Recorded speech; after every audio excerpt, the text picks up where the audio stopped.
Hey there, horror movie tea sippers. The following podcast will contain spoilers for the movie we are about to review. If you have not seen the movie and do not wish to have anything ruined prematurely, then please do not continue to listen until after you have seen the movie. And welcome to the Horror Movie Tea Podcast.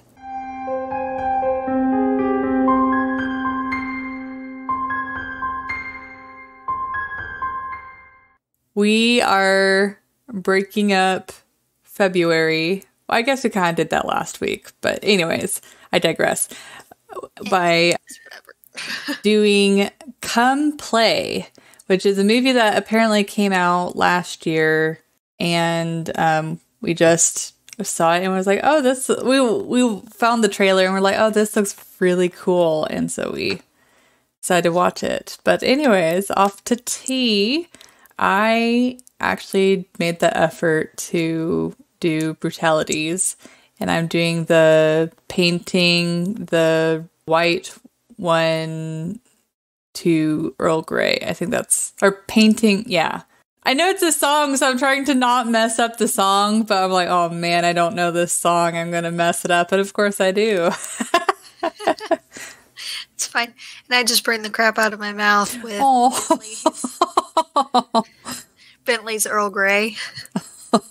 So, thank you, Bentley's. I mean, that's kind of my bad for using that setting for the water. Oh. But it's all good. This is fine.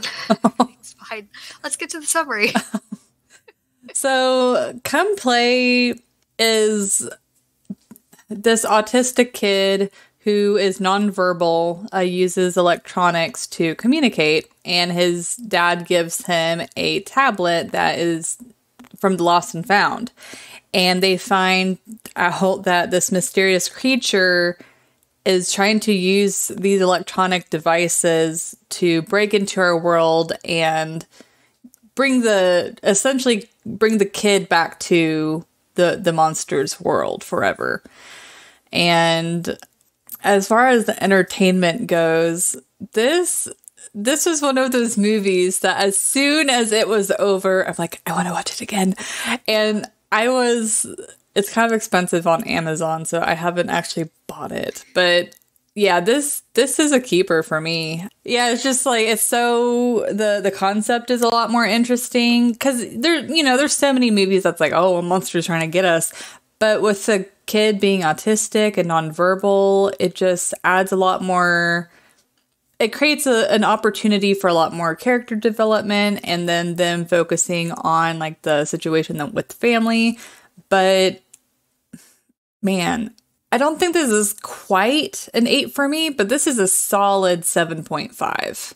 A solid 7.5. I actually would give it an 8 personally. It's a really interesting story, and yeah, it's this kind of thing has been done before, but it hasn't really been done this way. Yeah. We almost never see an autistic character in movies like this, let alone as the main character. Yeah. And that was a very bold choice, but it worked. Yeah. It really worked. You could tell, and honestly, the kid did a great job. I'm not sure if he's actually autistic or not, but he did a really, really good job in that role with how he can't really communicate. It's really difficult for him. He's trying. You can tell he's really, really trying to tell people what's going on, but he can't. And he's trying to use the electronics and all, but he's scared of the electronics because it's doing creepy things. Yeah. The other kids were actually pretty good too. You kind of hate them at first. Yeah. But then they grow on you. Yeah. But they do get better and they change and develop. And I think a lot of it came from hurt and from their backstory and from ignorance. They just didn't understand. So once they learned that everything was fine and this is just how he communicates and there's nothing really wrong with him, he's just a little different, then they start to accept him more and and want to be his friends and all. So it's a really heartwarming story. There's a lot more depth than I really expected with it. Yeah, for sure. The ending is a little bittersweet, but I do appreciate that they didn't show the mom's face at the end. That would have just been terrifying, I feel like. They just did a lot of things with their cinematography that really helped the film. Mm-hmm. And they did make a lot of bold choices, but they ended up really working. There were some legitimate creepy scenes. There weren't too many jump scares. Like, some of them were expected and kind of needed and were acceptable, but they didn't rely solely on it. Yeah. And that's rare, and we appreciate it. Yeah, and going back to the character development, it's like going back to the kids, like, so many horror movies are like, oh, those are the bullies, and they're going to stay the bullies, and that's it. But there's actually growth, like normal people. And then the dynamic with the parents, and like, especially since, you know, they're going through the divorce, but then they kind of reconnected, and then with the mother then being taken, and then at the end when the father was like so touched by seeing the mom again. And I don't know, it's just, they were on point. On the one hand, I would love to have known a little bit more about Larry, the monster. But at the same time, I think it worked to the movie's benefit, because since you didn't really know exactly how he operated, what he wanted and stuff like that, and the movie slowly revealed it, I think that really strengthened the film in the end, for sure. Yeah, absolutely. It's kind of a hidden gem. Watching the preview and all, I really didn't expect that much out of the movie. It looked interesting, and it looked like it could have some creep factor here and there, but I wasn't expecting it to be near as good as it turned out to be. Yeah, for sure. So their animation could use a little bit of work. I feel like it was a little bit lower budget than I would have liked, but that's kind of their limitations. Yeah. I get it. Yeah. It's not like this one was, you know, announced at the box office or anything. So for what it turned out to be, they did an amazing job. And to be fair, though, since there are quite a few parts where you just see bits and pieces of the monster, I think it would have been reasonable for them to use practical effects for those. Like, maybe use CG for, like, the full... But it's like, even that, it's like, there's not really many times that you see the monster like fully.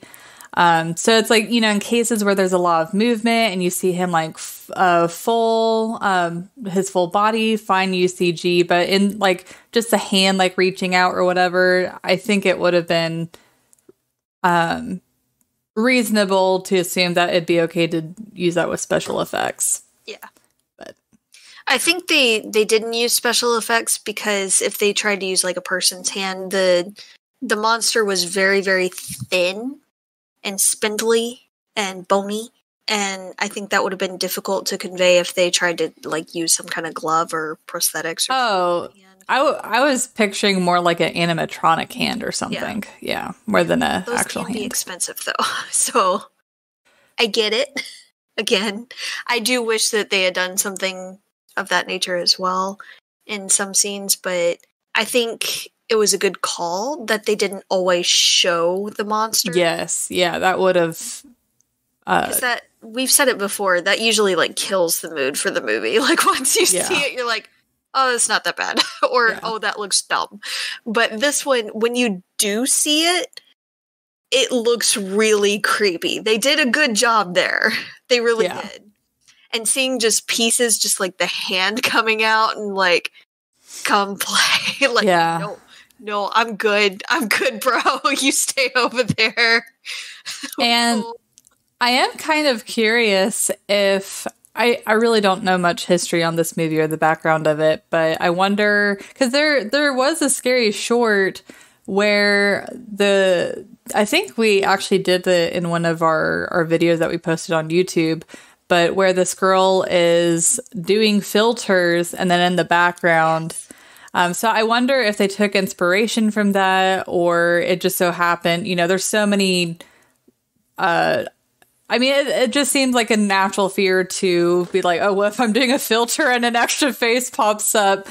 So I don't think that it's not possible that they didn't make up that idea themselves, but I am kind of curious if they saw that video or a video like that and took inspiration from it.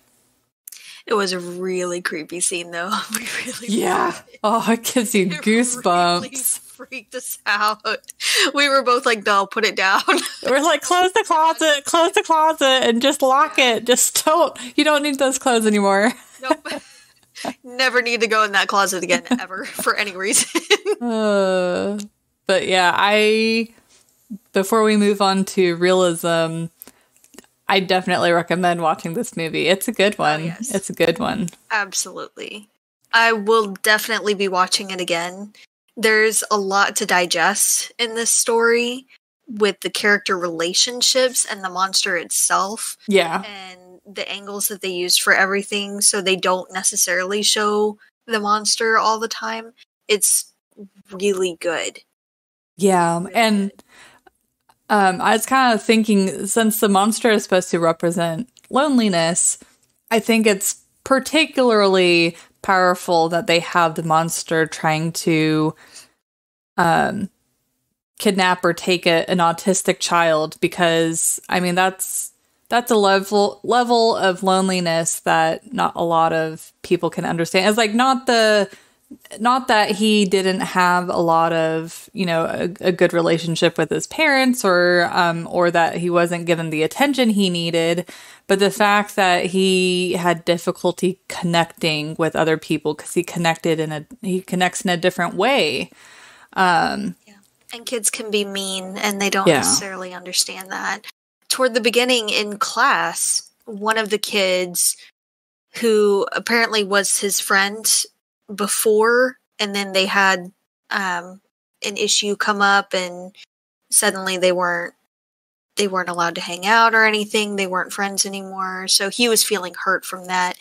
He asked the teacher, why does he get to have the phone in class? And the teacher tried to tell him that, he did it in a bad way. The teacher did. I feel like he could have said it in a better way. But it was because that's the way he communicates. Yeah. So they just don't understand that some other kids are different, and they may have to communicate in different ways. Yeah, and in a way, having people not understand how you communicate could also additionally make it even lonelier, especially if you're getting bullied for something that's completely not your fault. And I think, we've said it again and again, horror is supposed to represent some of our fears or the darkest parts of humanity. And I feel like this monster was a very different type of monster, but a very good representation of loneliness and how someone who's on the spectrum might feel, especially someone in the extreme parts of the spectrum where it's a lot more difficult for them to communicate. But I don't know. I thought it was awesome. But anyways. Absolutely. I'd love to see more movies like this. This was really well done. Yes. And if anything, it also is, because the child is the main character, it kind of puts yourself in their shoes, and it gives you a different form of understanding than what you would get if the kid was like a side character. Mm-hmm. The fact that the movie focused on him and the dynamics and stuff like that, I think made it a lot more impactful for sure. Absolutely. But anyways, realism. Oh boy. We gotta suspend reality for a little bit. From the monster. To accept that there's a monster coming through screens. Yes. So, I don't know. As far as, I will be honest and say I'm not too familiar with, like, I have a general understanding of autism, and I have met people that are on the spectrum. So it's like I kind of have a vague idea, but I'm not going to kid myself and say I have a deep understanding of it. But as far as I saw with like the realistic dynamics of relationships, the growth that people had, the way that they portrayed autism, I mean, I think like a 7, at least a 7 would be reasonable. And or like the mom lying for or kind of speaking for the child and being like, you know, I don't want to be friends with, or he doesn't want to be friends with this kid anymore because she was trying to protect him and stuff like that. But yeah, I think a 7 is probably what I'm going to go with. I give it a tentative 6, maybe closer to a 5.5. I don't have a deep understanding of autism. I do have a cousin whose child is nonverbal, so I have been around it on occasion, but I definitely don't have like a deep understanding of it. So the relationships in and of themselves I feel are really well done. And there's a lot of really good development there and a lot of understanding in the movie itself that is really well done. But I feel like in a few of the scenes, the reactions are not really what would happen. That's fair. There are certain scenes that I feel like it definitely would have been different. Just, especially with for example, when the autistic kid Oliver is spinning around with the tablet with the filter. Creepy scene. Super creepy scene. I feel like he wouldn't have continued for as long as he did without throwing a fit or at least closing the closet door or something of that nature. I don't know. It's not quite there for realism for me.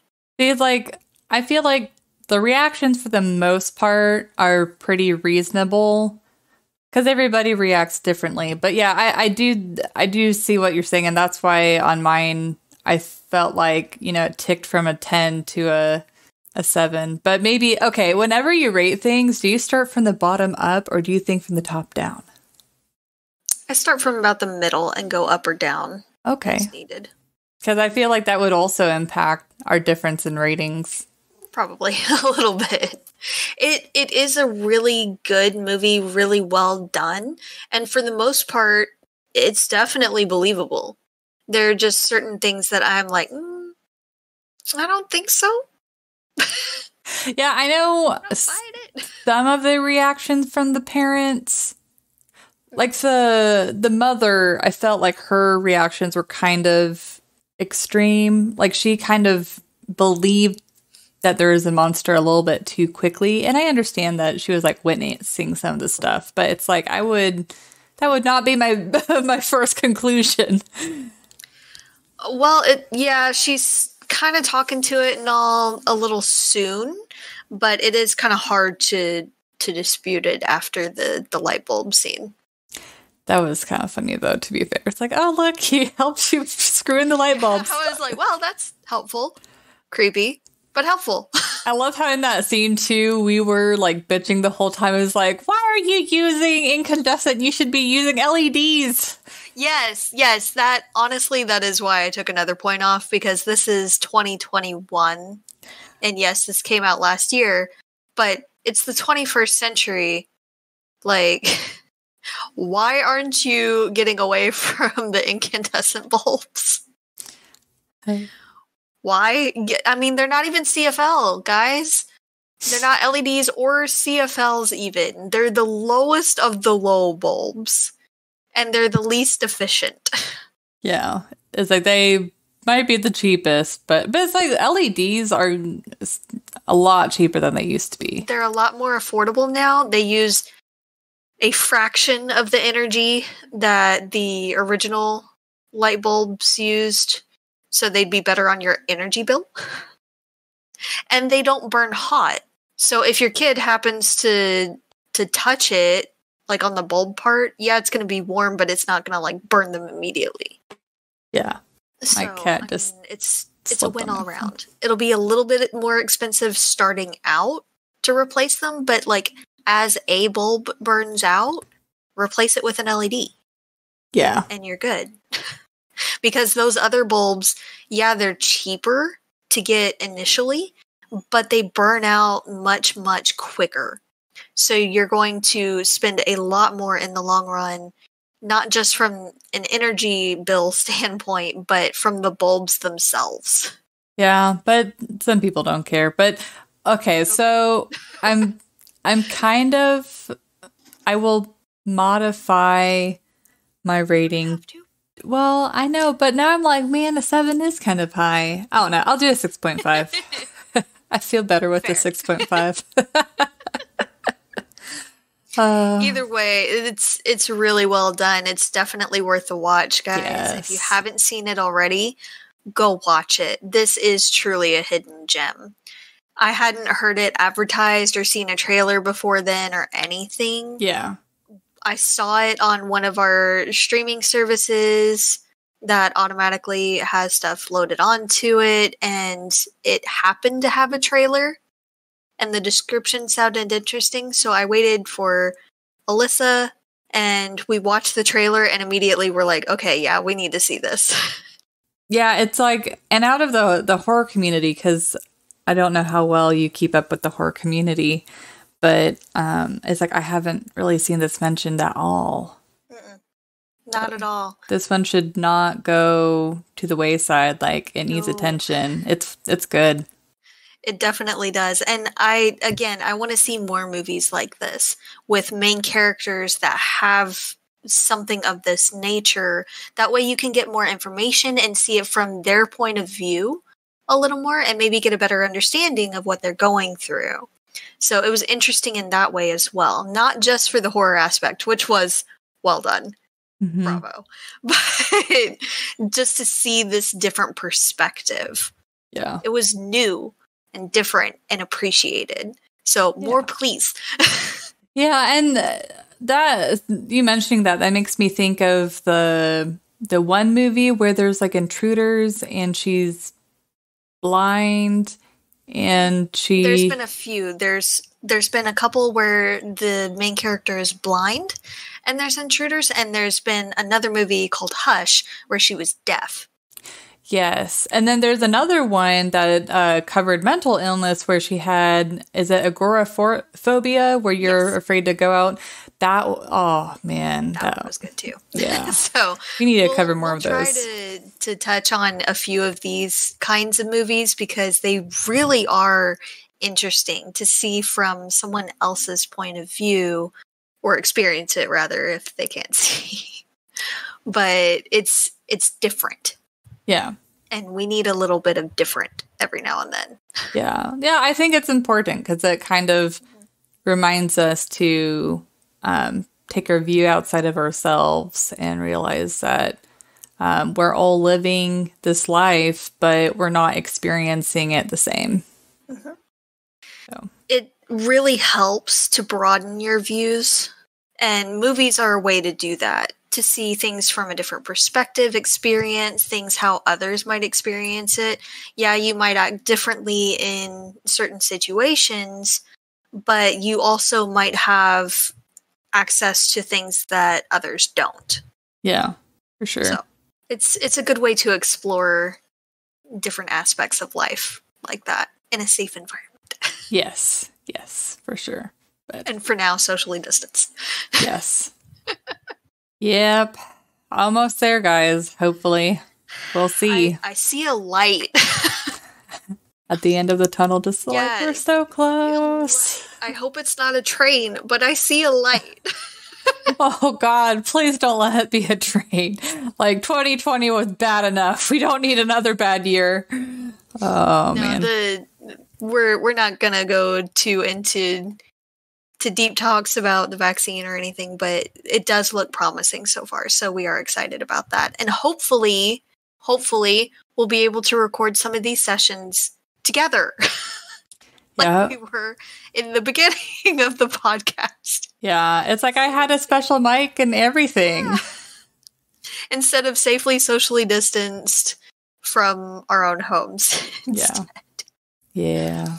But if you guys have seen other movies like this, please let us know and what you thought about them. If you've seen this movie, let us know what you thought about this movie and what they could have done better or what you really, really liked from this movie. Mm-hmm. If you have other suggestions or anything, please let us know. We are going to be announcing which live stream game we're doing next soon, so be on the lookout for that as well. And Alyssa, did you have anything else? The only thing is, if you know someone that's on the spectrum, or if you are on the spectrum, and you watch this movie, let us know how realistic you think that they portrayed it. I know even, obviously even people on the spectrum have different experiences, but, someone that can at least relate closer than we can or have more knowledge, I would love to know, because as far as I could tell, I thought that they did a really good job, but could be very wrong. It's hard for us to gauge when we don't have that much experience with it. Yeah. So I would be really interested to know for sure. Absolutely. So please, guys, let us know your thoughts and your feelings on this movie and others like it.